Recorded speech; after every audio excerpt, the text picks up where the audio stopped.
Përshëndetje të dashur miq, përshëndetje të nderuar ndjekës. Shpresoj që keni nisur një ditë të bukur, një ditë me energji pozitive, një ditë me energji të mirë.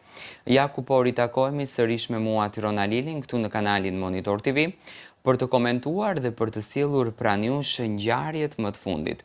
Le të flasim pak për Matteo Borin. Matteo Bori dhe Brikena Selmani, natën e mbrëmshme pjesë e Top Arenës. Sinqerisht njëherë unë kam betur pa fjalë me modestin, me sinqeritetin dhe me atë pozitivitetin që Matteo Bori ka. Do me thënë Matteo Bori dhe Brikena ishin pjesë e panelit të Top Arenës. Një ftuar në Top Arena si gjithmonë, këtë herë ishte Stine, si fillim Brikena,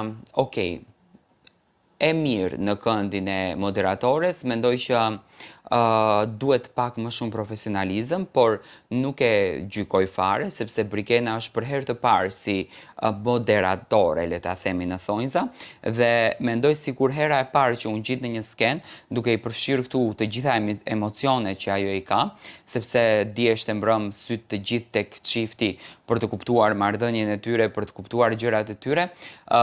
Brikena ka qenë, mendoj, kishte shumë vetë kontroll dhe ishte gjithçka perfekt. Ndërsa tek Matteo pash më shumë liri, pash më shumë energji, pash më shumë pozitivitet, më pëlqeu shumë organizimi dhe sinqerisht domethënë kanë bërë një spektakël të papar, një ambient të papar që të lën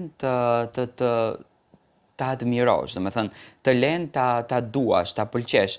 Më pëlqeu realisht si gjë, më pëlqeu shumë dhe e vlerësoj dhe duar trokas këtë nismë të bukur që ka bërë Top Arena këtë vit.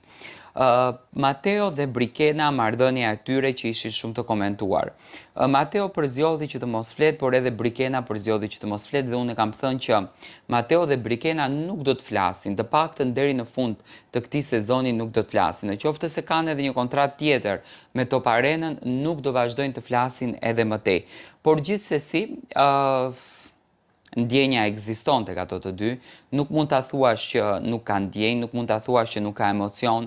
Unë mendoj që sa më shumë qëndrimi bashkë gjithmonë i bën ta duan njëri tjetrin.